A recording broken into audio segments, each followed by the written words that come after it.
Jogja berteman banyak para profesor, para dokter, termasuk akademisi sosial yang mungkin pernah di mana-mana. Pernah tanya saya begini, apa kenapa Anda baca kitabnya referensinya luas kok tetap NU katanya. Terus saya bilang, problemnya apa sebagai NU? Biasanya terus mereka mengutip sekian makalah. Kebetulan makalah itu provokatif dan siapapun yang baca makalah itu pasti menjadi NU. Tak jamin ya. Kalau di Jogja misalnya di satu penerbitan saya termasuk di dalamnya, itu pernah diperbandingkan kitabnya Said Muhammad Mafahim Yajibu An-Sohah dengan kitabnya Bin Bas, judulnya Hadihi Mafahimuna. Biasanya kitab-kitab terjemahan Wahabi itu memang cukup provokatif dan dengan narasi yang memang siapapun yang nggak pernah mondok pasti tertarik. Misalnya begini, cerita bid'ah misalnya. Iyyakum wa muhdatsatil umur fa inna kulla bid'atin dhalalah wa kulla dhalalatin finnar misalnya gitu. Wa kulla muhdatsatin bid'ah wa kulla bid'atin dhalalah wa kulla dhalalatin finnar. Ada yang baca wa kullu bid'atin dhalalah wa kullu dhalalatin finnar. Terus beliau meneruskannya begini, kata Bin Bas. Hadza huwa Rasulullah.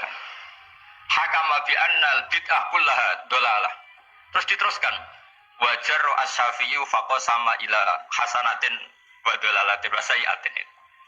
Jadi dengan narasi seperti itu tuh orang itu tahu bahwa Syafi'i itu kurang ajar tenan kira-kira gitu.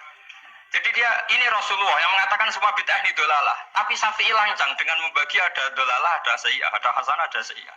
Ini aneh katanya. Wong Rasulullah yang Nabi saja bilang satu, semuanya dolalah kok dia bilang dua. Diredaksikan jaro'ah, kira-kira makna sedannya yang lama atau berani. Sehingga orang mesti tanya, kenapa sih tidak ikut Rasulullah saja? Tapi ini satu ilmu, setidaknya ilmu perdebatan, bukan ilmu hakiki, karena kita tidak tahu yang diridhani Allah yang mana. Tapi kemudian Said Muhammad dalam kitab Abwaabul Faros juga dalam kitab-kitab beliau menyanggah itu dengan mengatakan jika makna bid'ah adalah yang nggak pernah dilakukan Rasulullah, itu salah besar. Terus beliau cerita sekian, termasuk yang diceritakan adalah ada seorang sahabat ketika sholat dengan Rasulullah tidak pakai doa mainstream. Yaitu ketika itidal sahabat tadi bilang alhamdulillah hamdan katsiran thayyiban mubarakan fi. Setelah itu setelah Nabi habis sholat umul qail, siapa tadi yang melafadzkan itu? Semua sahabat diam karena takut disalahkan. Tapi apa yang dikatakan Nabi? Tidak, saya tidak akan menyalahkan. Saya tadi melihat isna asra malakan. Saya tadi melihat 12 malaikat. Yabtadiruna ayyuhum yaktubu awwalu. Semuanya itu bergegas siapa yang nulis awal. Terus kata sahabat tadi, ha anada ya Rasulullah. Padahal ini satu kalimat yang bahkan Rasulullah tidak mengajarkan. Dan Rasulullah bahkan iskal. Kenapa ada kalimat itu? Tapi toh dibenarkan oleh Allah dan Rasul. Cerita Said Muhammad kedua adalah ada sahabat setiap ngimami itu main kulhu. Wah, ngimami apa saja main kulhu. Singkat cerita makmumnya itu gerutu. Ini orang kok main kulhu terus ini.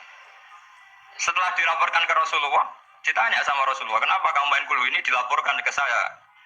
Kata si musolli tadi, imam tadi, di annaha sifatur rahman. Dalam surat itu semua sifatnya Allah. Maka fa'ana uhibbuha. Saya senang itu.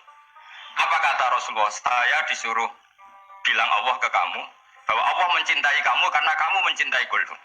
Terus keterusan sampai sekarang itu orang-orang NU baca kulhu terus itu. Karena sekali baca idza samsu kuwirat mesti keponting gitu. Tapi artinya itu dibenarkan Rasulullah min ghairi sabqi ta'limin minhu, tanpa ada pelajaran dari beliau.